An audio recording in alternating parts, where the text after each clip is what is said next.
जय श्री कृष्ण। आगे का वर्णन अध्याय 1 श्लोक 11। अनुवाद। अतएव सैन्य व्यू में अपने अपने मोर्चों पर खड़े रहकर आप सभी भीष्म पिता को पूरी सहायता दें।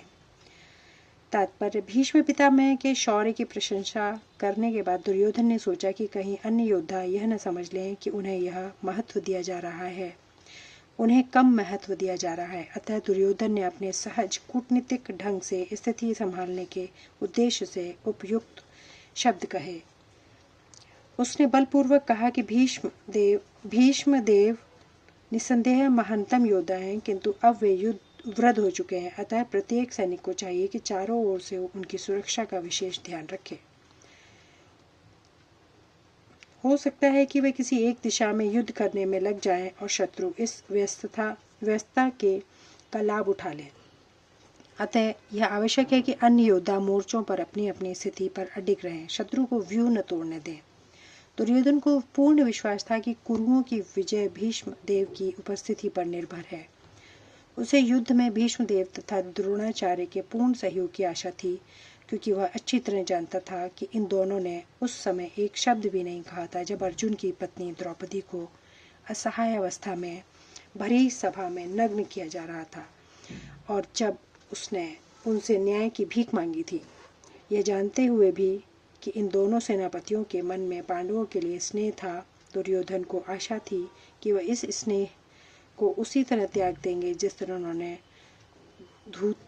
धूत क्रीड़ा के अवसर पर किया था। श्लोक 12। अनुवाद। जब कुरुवंश के वयोवृद्ध परम प्रतापी एवं वृद्ध पितामह ने सिंह गर्जना की सी ध्वनि करने वाले अपने शंख को उच्च स्वर में बजाया, जिससे दुर्योधन को हर्ष हुआ। तात्पर्य, कुरुवंश के वयोवृद्ध पितामह अपने पौत्र दुर्योधन का मनोभाव जान गए और उनके प्रति अपनी स्वाभाविक दयावश उन्होंने उसे प्रसन्न करने के लिए अत्यंत उच्च स्वर से अपना शंख बजाया, जो उनकी सिंह के समान स्थिति के अनुरूप था। अप्रत्यक्ष रूप में शंख के द्वारा प्रतीकात्मक ढंग से उन्होंने अपने हताश पौत्र दुर्योधन को बता दिया कि उन्हें युद्ध में विजय की आशा नहीं है, क्योंकि दूसरे पक्ष में साक्षात भगवान श्री कृष्ण हैं।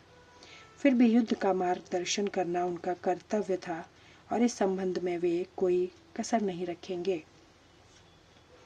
श्लोक 13। अनुवाद। तत्पश्चात शंख, नगाड़े, बिगुल, तुरई तथा सींग सहसा एक साथ बज उठे। वह समवेत स्वर अत्यंत कोलाहल पूर्ण था। श्लोक 14। अनुवाद। दूसरी ओर से श्वेत घोड़े द्वारा खींचे जाने वाले विशाल रथ पर आसीन कृष्ण तथा अर्जुन ने अपने अपने दिव्य शंख बजाए।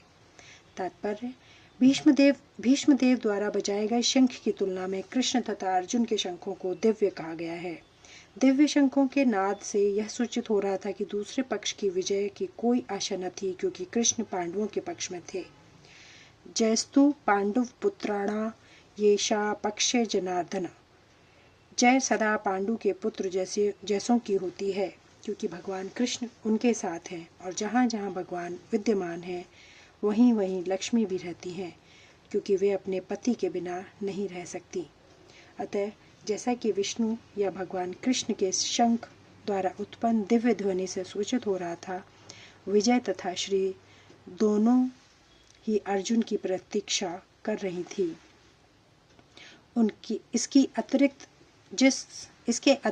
जिस रथ में दोनों मित्र आसीन थे वह अर्जुन को अग्नि देवता द्वारा प्रदत्त था और इससे सूचित हो रहा था कि तीनों लोकों में जहाँ कहीं भी यह जाएगा वहाँ विजय निश्चित है। श्लोक 15। भगवान कृष्ण ने अपना पांचजन्य शंख बजाया। अर्जुन ने देवदत्त शंख तथा अति भोजी एवं अति मानवीय कार्य करने वाले भीम ने पौंड नामक भयंकर शंख बजाया। इस श्लोक में भगवान कृष्ण को ऋषिकेश कहा गया है, क्योंकि वे ही समस्त इंद्रियों के स्वामी हैं। सारे जीव उनके भिन्नांश हैं, अतः जीवों की इंद्रियां भी उनकी इंद्रियों के अंश हैं। चूंकि निर्विशेषवादी जीवों की इंद्रियों का कारण बताने में असमर्थ हैं, इसलिए वे जीवों को इंद्रिय रहित या निर्विशेष कहने के लिए उत्सुक रहते हैं। भगवान समस्त जीवों के हृदयों की स्थिति होकर उनकी इंद्रियों का निर्देशन करते हैं, किंतु वे इस तरह निर्देशन करते हैं कि जीव उनकी शरण ग्रहण कर ले और विशुद्ध भक्ति की इंद्रियों का तो वे प्रत्यक्ष निर्देशन करते हैं। यहाँ कुरुक्षेत्र की युद्ध भूमि में भगवान कृष्ण अर्जुन की दिव्य इंद्रियों का निर्देशन करते हैं, इसलिए उनको ऋषिकेश कहा गया है। भगवान के विविध कार्यों के अनुसार उनके भिन्न भिन्न नाम हैं। उदाहरणतः इनका एक नाम मधुसूदन है, क्योंकि उन्होंने मधु नाम के असुर को मारा था। वे गौवों तथा इंद्रियों को आनंद देने के कारण गोविंद कहलाते हैं। वासुदेव के पुत्र होने के कारण इनका नाम वासुदेव है। देवकी को माता रूप में स्वीकार करने के कारण इनका नाम देवकी नंदन है। वृंदावन में यशोदा के साथ बाल लीलाएं करने के कारण ये यशोदा नंदन है। अपने मित्र अर्जुन का सारथी बनने